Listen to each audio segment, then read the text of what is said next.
खुदा के नाम से शुरू जो बड़ा मेहरबान और निहायत रहम वाला है।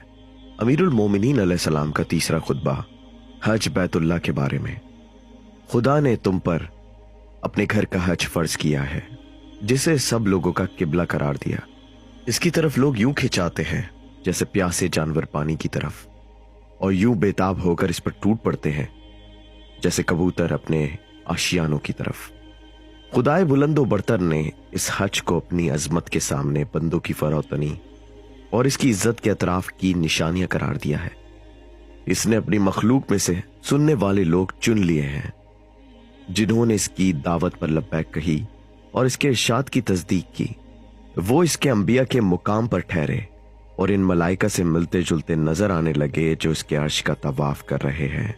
वो अपनी इबादत की तिजारत गाह में नफा जमा कर लूट रहे हैं और इसकी वादा गाह मगफिरत की जानिब कदम बढ़ा रहे हैं।